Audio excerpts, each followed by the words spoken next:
अभिषेक नायर साहब जो Indian team के बैटिंग कोच हैं, जो हालांकि हैं तो T20 कोच, लेकिन अब वो ओडीआई और टेस्ट में भी बैटिंग कोच रहेंगे। उन्होंने जस्टिफाई किया है कि क्यों बैटिंग ऑर्डर में शफल किया गया था, जहां केएल राहुल नंबर 7 और श्रेयस अय्यर नंबर 6 पे आए थे। उनका कहना है कि हमने बिल्कुल ऑर्डर चेंज नहीं किया, ऐसा नहीं है कि हमने मिडिल ऑर्डर को ओपनिंग भेज दिया है या एंड में भेज दिया है, वो मिडिल ऑर्डर ही है। मतलब उनके हिसाब से नंबर 4 और नंबर 7 एक ही है, दिक्कत कुछ होनी नहीं चाहिए। उनका कहना है कि राइट और लेफ्ट हैंड कॉम्बिनेशन हम ट्राई कर रहे थे, इसीलिए बैटिंग ऑर्डर इस तरीके से शफल किया गया था, तो इसमें कोई परेशान होने की बात नहीं है। ये हिट एंड मिस है, हिट हो गया तो हमने बहुत बढ़िया कोच है, और अगर फ्लॉप हो गया तो इसमें हमें ब्लेम नहीं कर सकते, हम एक्सपेरिमेंट कर रहे थे। तो यार यहाँ एक गलती हो गई, आपको नंबर 6 पे कुलदीप यादव को भेज देना चाहिए था, वहां पे भी लेफ्ट और राइट की जरूरत थी। बट कोई बात नहीं, शायद आने वाले मैच में हमको ये भी देखने को मिल जाएगा। अभिषेक नायर का ये कहना है कि जोफ्री वंडर्स है जिस तरीके की बॉलिंग कर रहे थे उस वक्त एक लेफ्ट हैंडर का वहां होना जरूरी था। वैसे आपको बता दूं कि शिवम दुबे, जिन्होंने पिछले मैच में इंडिया को एक बहुत बढ़िया इनिंग्स खेल के मैच टाई कराने में मदद की थी, उन्हें नंबर 4 पे भेजा गया, जहां पे वो जेफरी वंडर से की ही बॉल पे आउट हो गए। उसके बाद भेजा गया अक्षर पटेल को, ताकि लेफ्ट और राइट हैंड कॉम्बिनेशन मेंटेन रहे। लेकिन आपको एक बात बता दूं कि जेफरी वंडर से की प्रॉपर लेग स्पिन पर कितने विकेट्स थे ये कहना मुश्किल है, क्योंकि उनके ज्यादातर जो विकेट्स थे वो फ्लिपर, गुगली, स्लाइडर, जो कहना है आप उसे वो कह सकते हैं। चाहे श्रेयस अय्यर हो या विराट कोहली हो, कोई भी प्रॉपर लेग स्पिन पे बीट नहीं हुए, बल्कि उस डिलीवरी पे बीट हुए जो स्ट्रेटर वन थी। तो वो लेफ्ट हैंडर के लिए भी अवे गोइंग डिलीवरी ही होती।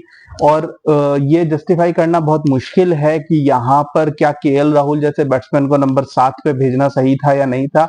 हालांकि स्टिल इट्स अ बाइलैटरल, और मैं इस चीज के खिलाफ नहीं हूं कि बाइलैटरल में एक्सपेरिमेंटेशन नहीं होना चाहिए। आपको याद दिला दूं कि राहुल द्रविड़ की कोचिंग में भी इंडिया बांग्लादेश में जाके 2-1 से ओडीआई सीरीज हार गई थी। ये वही सीरीज है जिसमें ईशान किशन ने आखिरी मैच में डबल सेंचुरी बनाई थी। लेकिन द थिंग इज कि is it a mistake, and does Abhishek Nayar realize कि ये मिस्टेक है, और ही डज ही थिंक कि this formula is perfectly fine and going forward भी इस तरीके की चीजें हो सकती हैं। क्योंकि अगर मिडिल ऑर्डर की डेफिनेशन 4 to 7 है और नंबर 4 बैट्समैन नंबर 7 बैट्समैन भी हो सकता है, तो मेरे ख्याल से ये चीज हर बैट्समैन को अवेयरनेस होनी चाहिए, हर बैट्समैन को मालूम होना चाहिए कि क्या सिचुएशन है और कब उसकी बैटिंग आ रही है। क्योंकि इस मैच में तो कंप्लीटली क्लूलेस दिख रहे थे, स्पेशली केएल राहुल, शिवम दुबे, ये दोनों तो डेफिनेटली क्लूलेस दिख रहे थे। क्योंकि शिवम दुबे का रोल जनरली उस टाइम पे ज्यादा इफेक्टिव होता है जब कम ओवर्स बाकी हों। शिवम दुबे इतने ओवर्स रहते हुए मैं तो बिल्कुल भी समझ नहीं आ रहा था कि उनकी टेक्निक, उनकी डिफेंस उस लायक है भी नहीं, क्योंकि शिवम दुबे ज्यादातर I think is the most effective when he is looking to hit the spinners down the ground. और केएल राहुल भी एक बहुत ही अजीब सा शॉट मारते हुए डिसमिस हुए, तो पता नहीं उनकी प्लानिंग क्या थी, क्योंकि केएल राहुल जनरली कंपोज्ड रहते हैं। तो मेरे ख्याल से ये चीज या तो इस कोचिंग सिस्टम से एडजस्ट करने में प्लेयर्स को टाइम लगेगा, या कोचेस को एडजस्ट करना पड़ेगा। अभिषेक नायर को समझना होगा कि ये T20 नहीं है जहां पर कोई भी बैट्समैन कभी भी चला जाए, उनका रोल एक ही रहता है। ओडीआई में ओवर्स रिमेनिंग एंड आप कह सकते हो कि एक सर्टेन रोल होता है नंबर 4 बैट्समैन का, नंबर 5 बैट्समैन का। तो मेरे ख्याल से एक दो पोजीशन इधर उधर चलता है, लेकिन मिडिल ऑर्डर की डेफिनेशन को इतना बड़ा करके हर प्लेयर को इतनी ज्यादा एडजस्टमेंट कराएंगे तो गोइंग फॉरवर्ड बड़ी टीम्स के खिलाफ भी ये स्ट्रगल हो सकते हैं।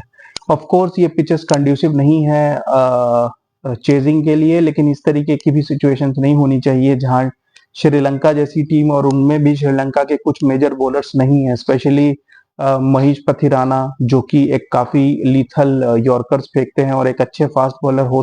मतलब आप कह सकते हो कि इन पिचेस पे वो काफी यूजफुल रहते हैं, वो भी अवेलेबल नहीं है। और श्रीलंका के कुछ अच्छे फास्ट बॉलर्स जो होने चाहिए थे वो टीम में नहीं है। ये श्रीलंका की वीक, ऐसी भी टीम वीक है और उसमें भी ये श्रीलंका की वीक बॉलिंग लाइनअप है, और उसके खिलाफ इस तरीके की स्ट्रगल है, तो डेफिनेटली स्पिन बॉलिंग खेलने में इंडियन बैट्समैन को कुछ प्रॉब्लम है। और अभिषेक नायर साहब को अब समझाना पड़ेगा कि रिवर्स स्वीप और लैप शॉट्स के अलावा अभिषेक नायर साहब को थोड़ा सा प्लेयर्स की स्पिन बॉलिंग के खिलाफ जो टेक्निक है उसके ऊपर भी काम करना होगा। वरना गोइंग फॉरवर्ड अगर बाकी टीम्स ने आइडेंटिफाई कर लिया कि ये इंडिया की प्रॉब्लम है, तो इंडिया को गोइंग फॉरवर्ड भी इस तरीके के पिचेस आने वाले कई सीरीज में हमें देखने को मिलेगा, चाहे श्रीलंका हो, चाहे बांग्लादेश हो, या इवन चैंपियंस ट्रॉफी में यू नेवर नो इंडिया कहाँ खेलती है। वैसे ये इंडिया की प्रॉब्लम रही है कि स्लो एंड लो पिचेस जो इंडिया की स्ट्रेंथ रहा करती थी, हमने देखा है कि इंडिया वहां बहुत स्ट्रगल करती है। अगर आपको दुबई का वर्ल्ड कप भी याद हो, 2021 का, वहां पे भी इंडिया बुरी तरीके से स्ट्रगल कर रही थी।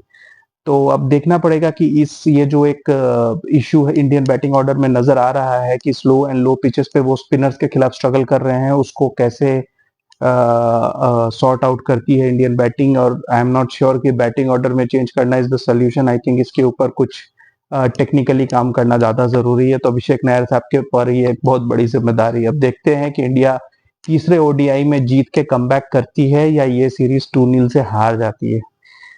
पता चलेगा परसों। Keep watching guys, thank you.